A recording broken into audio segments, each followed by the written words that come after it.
cool that you made it through the day and you were still here. So we are the chosen. We are invited to this party. We're gonna have this last Q&A. If you have any questions about voice acting or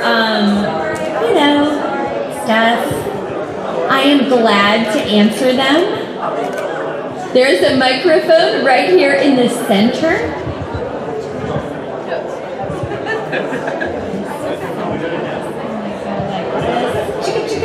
Yeah. Oh, Dale. Hi, Dale. Good? No. We're good? Okay. You've worked on anime and video games. Yes. Which do you prefer working on?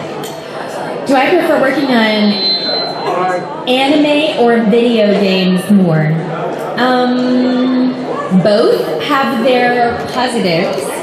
Anime is probably, in terms of like getting attached to a project, anime definitely is the way to go just because generally it takes longer than a video game. And like I said, video games are really funny because some of them, you have the reference, like the Japanese reference, and it's about you saying it in English, but in the same amount of time they took.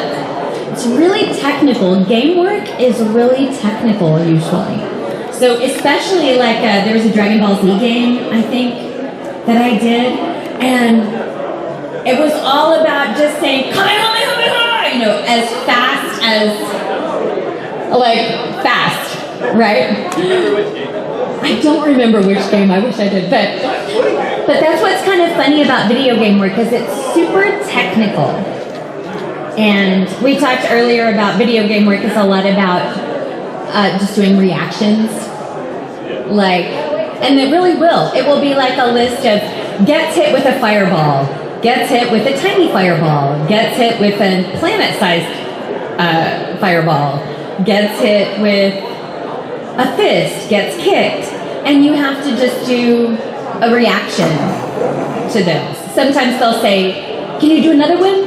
But that's it, and you're just going really fast through them. So just imagine if you guys were getting hit with like a tiny fireball, what that would sound like. Right? Would it be like, or depending on, like if you're a big dude, it'd be like, you know, it could be like, for a little mouse, if you're a mouse, you would be like, you know. Anyway, so that's what video game work is like though. Like that's what it's like. Anime, you have to care about a story and figure out your place in the scheme of things. Game work isn't really like that, generally, as far as I have done it. Thank you, Dale. You guys, I made Dale take me to his place of work last night. Because his stories were so entertaining in the car, I just needed to go and see the paper mill. True, this is a true story. And I will never forget it. It was awesome. It was so good. Yes, ma'am. I know we talked a lot about voice acting and all. How did you get into voice acting? I got into voice acting kind of as an accident. I just thought I was going to be a theater person forever. And when I first got an agent, I got an agent just to kind of get some work and figure it out until I moved to New York or whatever. I started booking voice work really quickly. And like, not the kind of voice work I thought, like commercial voice work. Where it's very, here, let me sell you a car, or, you know, let me sell you a toothbrush, or whatever it was. And there was an audition at ADV Films at the time. And I tried to tell this morning, I'm going to try to say it again. There are kids around, so I don't really want to say some of the words. But I did not know what anime truly was. I had really warped visions of what anime was. I thought it was the adult type of anime. You know what I'm talking about. That is what I thought anime was. And so when my agent calls and says, ADV Films wants you to come and do an anime audition, they're looking for a 16-year-old girl voice. I was like, oh, you guys, what? Because I didn't know anything. But I went. That was for a very benign show called Neoranga. And there was a tiny little show called Full Metal Panic. that was auditioning the next week that turned out to be kind of a big show. But that was my first lead, and I literally just was like, what am I doing? No. In fact, you guys, this is a true story. I was cast as Kaname in Full Metal Panic, and I was like, maybe I'll go home and research what anime is a little bit more. So I got on the internet, which was probably dial-up at the time. This is how long ago this was. And I realized that there were, an entire world of fandom and people reviewing the work and reviewing the voice actors. And I was terrified that I would be found out as somebody who had no business doing it. I didn't know what I was doing. But that was 18, 19 years ago. It's worked out. Like, I figured it out. I figured it out along the way. Two small ones. Yeah. Medusa style or marine style? Medusa. Medusa and style. And after the Q&A, can I get one more picture? Yeah, absolutely. Yes, after this, I'm gonna come right over here one more time, just in case you didn't get an autograph or a picture or whatever. We'll take care of that over there after this. Yes. Now, I have a question. I actually have a talent when it comes to voice acting, like a natural talent. Should I actually delve into that and kind of professionalize it? Sure. I don't see why not. Also, here's the thing. You getting better at speaking or knowing your voice well or communicating stuff will help you no matter what you do. So very much, if you have a voice that seems to lend itself well to this kind of stuff, absolutely. Yes, I've actually kind of discovered my voice, and I found out that my voice can alter to the point where it can make me sound younger or older. I actually use a different voice when typically like it sounds higher, almost like I was a regular white guy, but then when I'm at home I sound like I just give myself a stronger voice, which is my natural voice. Yeah. Like I found all the impressions I can do in total, and I could probably work for like Family Guy, Dragon Ball, or one of many others. Probably. A lot of it is, so you have to think about the fact that there are a lot of people with good voices in the world, and you getting in the room with the people that are making the projects is the thing. So, like I said earlier, a big part of that is you have to go to where the work is. So likely you're probably going to need to go to LA or Texas or Vancouver or somewhere where they're making a lot of stuff so that you can get in to those auditions. Yeah, I will definitely keep that in. Yes, do. But in the meantime, make your own stuff.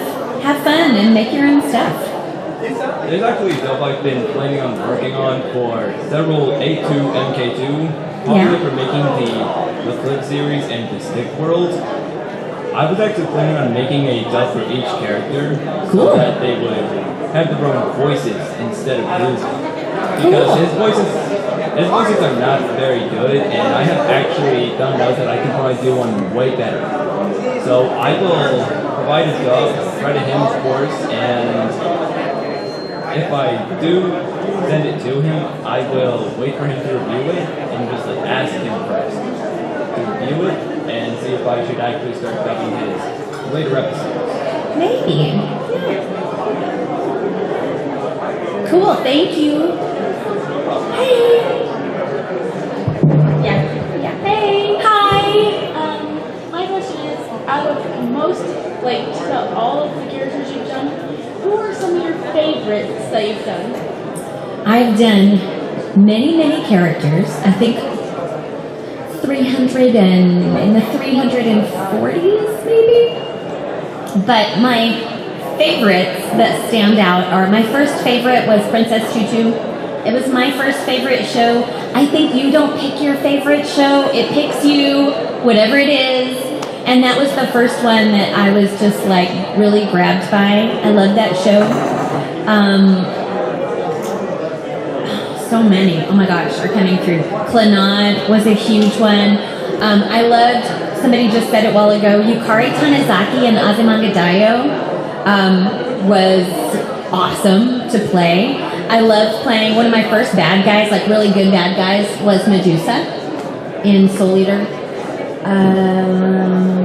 Honey and Oron, because nothing has ever been drawn as cute as him ever in the history of things. And I mean, most recently, being a part of My Hero Academia is a real gift. I mean, it's just a gift. I feel like that was, and you've got to know too, there are a lot of people who are really talented. I know a lot of very talented actors, but we don't cast ourselves. We are at the total mercy of these people who hire us. So my success is very much rests on like Colleen and these people who put us in the shows, 100%. Hello, darling. Quick question. Yes. And this is something I saw at the last con that somebody kept asking. If you could have a tattoo of any of the characters, whether it be a quote or any of the shows you've been in, whether it be a quote, a character, or a symbol, what would it be? If I could have a tattoo of like one of our shows.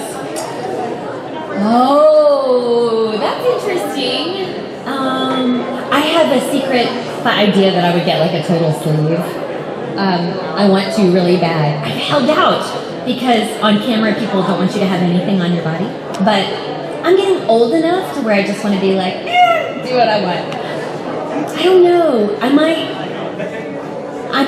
want to get like the Nami, like maybe a Nami tattoo, like maybe a berry sign. I don't think I'd want the Arlen sign, but maybe a berry sign with a duck would be great. Something My Hero would have to be there. Something My Hero. But it would be tasteful, but it would also be really colorful. Because I love the color tattoos. And one more thing. If you had to guess, how long do you think My Hero is going to last? Do you think it'll be like a Naruto, One Piece, or do you think it'll be... I don't know. Wouldn't it be cool if My Hero went on for a long time? I wish. I mean, right now I can't even guess. I hope it goes on for a good long time though, because I feel like everybody always has their show. If it was Dragon Ball Z, if it was Naruto, whatever it was your show when you were a kid. And what a great one My Hero Academia is.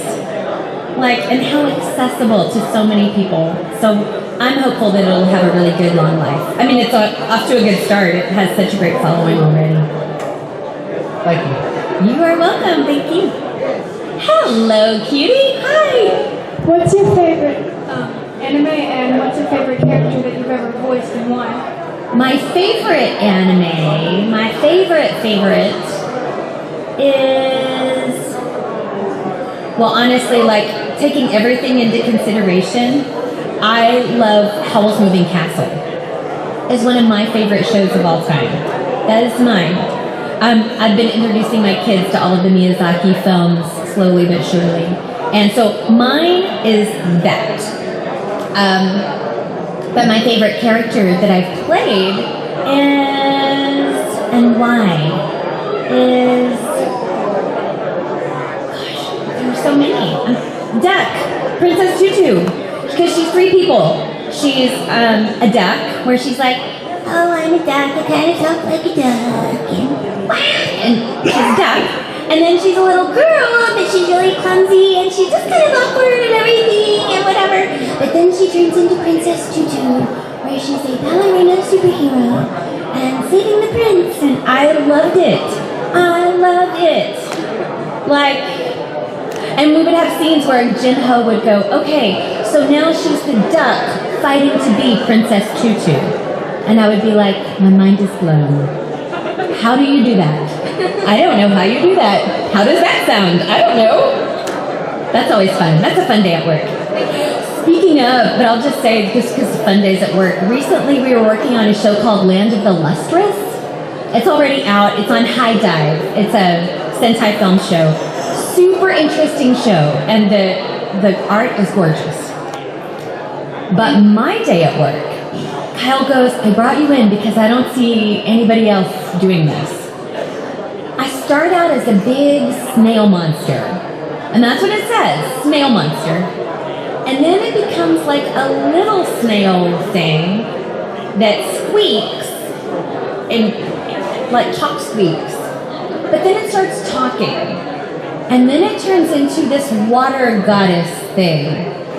And it's all the same person. Sounds perfectly normal to me. It was awesome. I was like, this is my day at work, where you go from being like, wow, to, and then it kind of talks like a thing, and it talks like a thing, and then it's a water goddess, and it's something else. And anyway, super fun. It's better than therapy. It's great. Thank you. My job is crazy.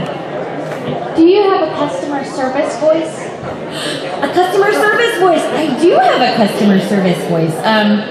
In fact, I'm on some, like in Houston, I'm on some local, I'm their call waiting, where I'm going, like what's one of them? Thank you for calling Papado. We'll be right with you. Have you heard about our specials? Papado has the best of this and that, blah, blah, blah, blah. Thanks for holding, you know. Ridiculous. That's awesome. Thank you.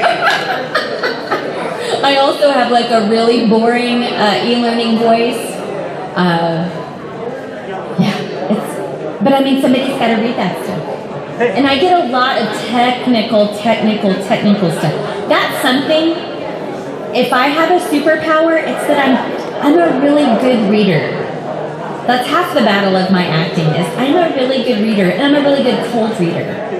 So I can read just about anything you give me and not mess up that much. Which is a weird skill. It's like a weird quirk. Yes. Alright, you've had a long career of anime, right? Yes. Yes. So, not to make this weird or anything, but I'm just asking, have you done any like weird ecchi scenes? And if you have, like how uncomfortable is that? Because they seem funny sometimes. Yeah. They can be funny, but really, I mean, I guess it's only as uncomfortable as you feel about it. It doesn't have to be uncomfortable because usually we record by ourselves.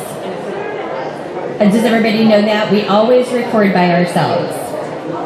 And so, unless it's like a crowd scene where they're recording walla, which is the stuff in the background, it's usually buried underneath, but it'll be like classroom scenes or crowd scenes.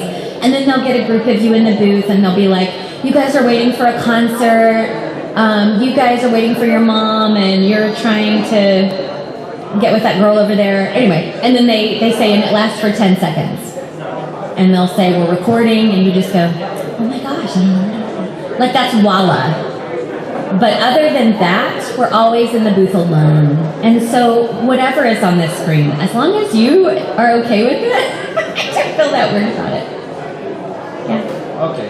But yeah, I mean, sometimes things are weird, but you're never in there with somebody to be like acting with them in some weird scene. Does that make sense?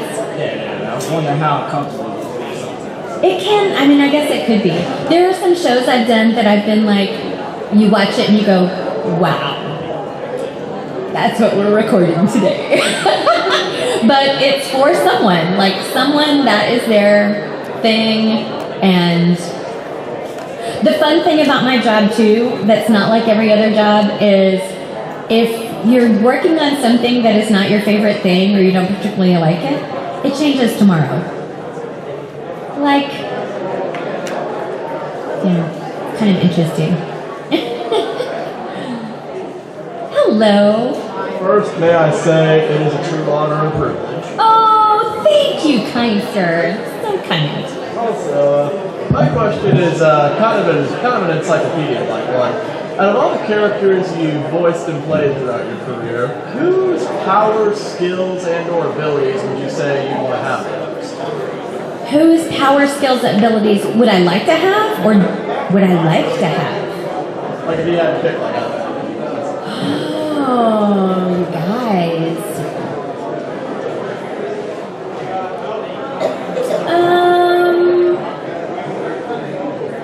Well, I've played some pretty powerful people. That's a good question. You know, one of the funniest ones, it's not an obvious one at all.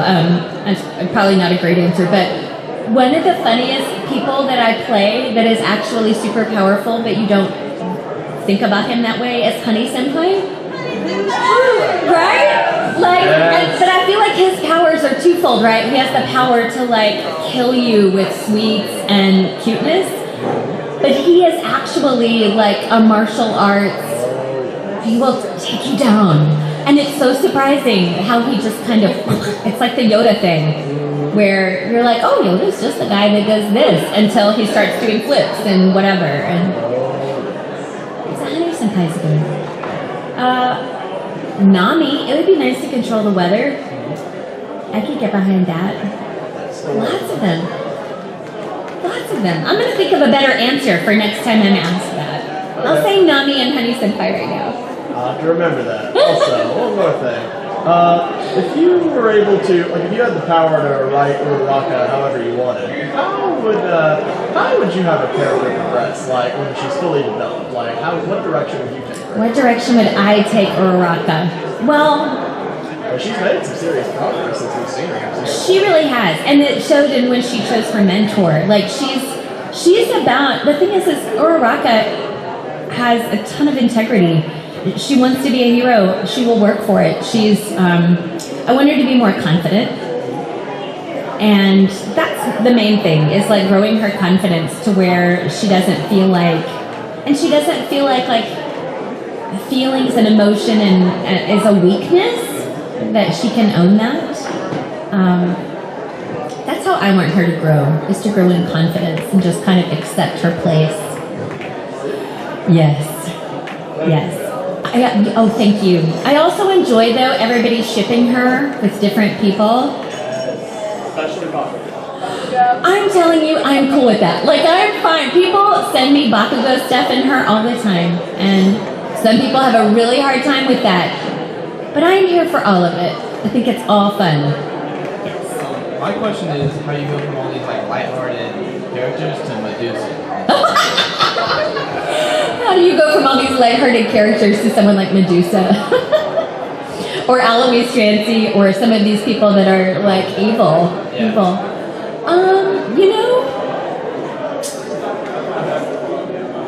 Not easily. I think the fun thing is our job gets to stretch us. Even though it's just your voice, it is a challenge. I think sometimes people think that voice acting is easy because it's just doing funny voices, but that's not what it is. It's going in and accomplishing the goal of that day, which is to provide a voice for this show that looks and sounds like that. And for Medusa, that was, she's unapologetically bad. She's a bad mother, and she's a powerful villain, and she is unapologetically those things. So finding that was a challenge. It wasn't easy. I liked it though. I mean, can you imagine like going from being someone like Tenma in School Rumble, where it's hilarity, to Medusa is like. Also, did anybody watch a show called Claymore? There's a show called Claymore. Ophelia is another character like that. Ophelia. And that's even weirder because she's not bad, but then she starts this transformation and she's changing into this serpent thing before she even realizes it. So the voice had to become serpentine. Make your voice sound serpentine. It's a challenge. It's so cool. When your director is like, your job today is to go from being like a powerful warrior to making it sound kind of like a snake monster, except she doesn't know it yet. It's a fun job. Yes, do you have a question? Yes, too. Yes. First off, if you ever voiced an animal, or if not, what animal would you voice? If I ever voiced an animal, I don't even know. I voiced kind of there's a little kid show called DigiCarrot way back when, and she was a kitty. I was her. We just did a Hello Kitty for little kids, and I was the boy. What was his name? I can't think of it suddenly. But he's a little puppy boy. I don't know. I don't know what other animals I would voice. Although we did talk about in Princess Tutu, there's the ballet teacher as Mr. Cat.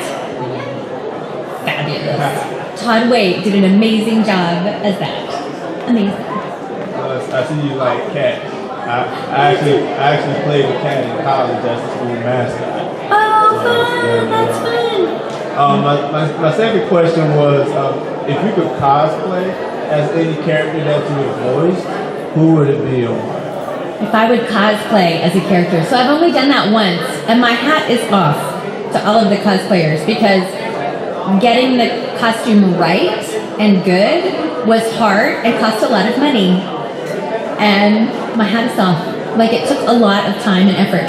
But at the time, Vic Mignogna made sort of a fan, Full Metal Alchemist fan movie. Does anybody remember that? It was forever ago. And I think he was asked to not show it anymore for copyright reasons or whatever. But we made this whole thing, and at the time, I hadn't been cast as Raph yet in the show, but I was Siren. I was a thief in episode 10 of Full Metal Alchemist. And, like the cat burglar or whatever, Siren. And so I played Siren in Vic's thing. Super cool. It was really sleek. It was way fun. I have not cosplayed since then. But if I did, I have seen some amazing Medusas. And it has made me want to do it. Although Uraraka would be fun too. I'm not off from the hair. Although maybe in the schoolgirl uniform. I don't know if I want the body skin tight. I'm just saying. I'm older in years than you might think I am.